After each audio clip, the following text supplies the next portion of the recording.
بسم الله الرحمن الرحيم. تبارك الذي بيده الملك وهو على كل شيء قدير، الذي خلق الموت والحياة ليبلوكم أيكم أحسن عملا وهو العزيز الغفور.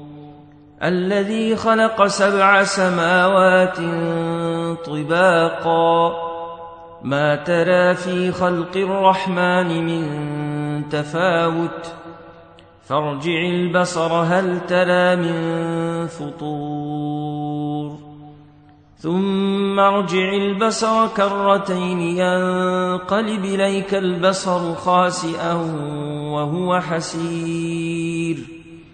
ولقد زينا السماء الدنيا بمصابيح وجعلناها رجوما للشياطين وأعتدنا لهم عذاب السعير. وللذين كفروا بربهم عذاب جهنم وبئس المصير.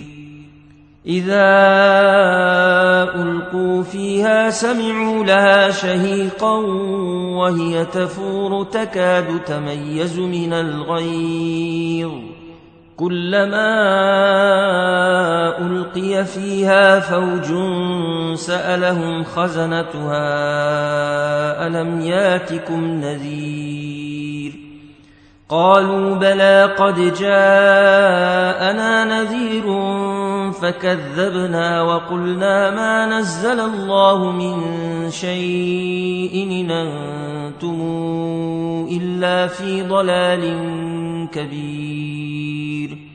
وقالوا لو كنا نسمع أو نعقل ما كنا في أصحاب السعير، فاعترفوا بذنبهم فسحقا لأصحاب السعير. إن الذين يخشون ربهم بالغيب لهم مغفرة وأجر كبير. وأسروا قولكم أو اجهروا به إنه عليم بذات الصدور. ألا يعلم من خلق وهو اللطيف الخبير. هو الذي جعل لكم الأرض ذلولا فامشوا في مناكبها وكلوا من رزقه وإليه النشور.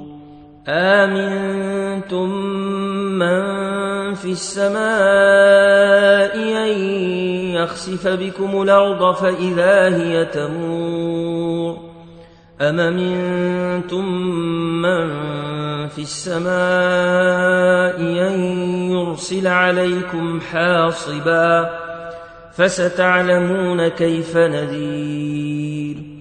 ولقد كذب الذين من قبلهم فكيف كان نكير. أولم يروا إلى الطير فوقهم صافات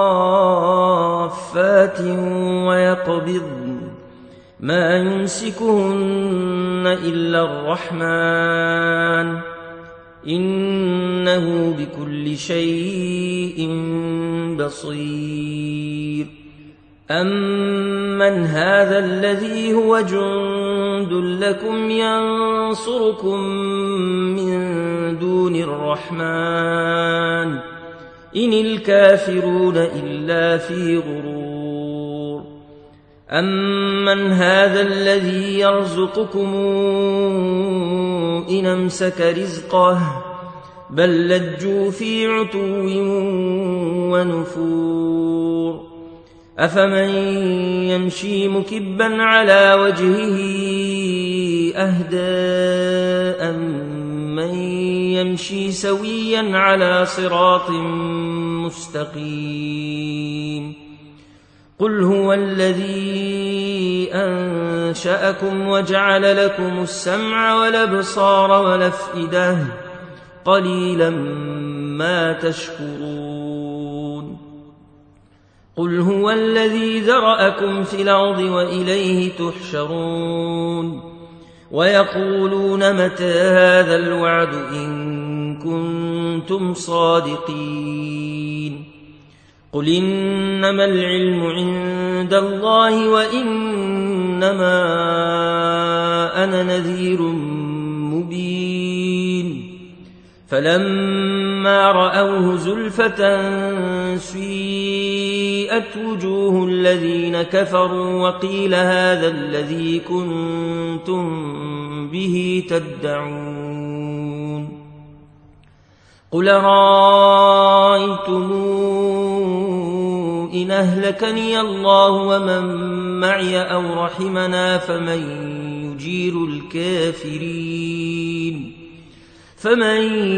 يجير الكافرين من عذاب أليم قل هو الرحمن آمنا به وعليه توكلنا فستعلمون من هو في ضلال مبين قل رأيتم إن أصبح ماؤكم غورا فمن ياتيكم بماء معين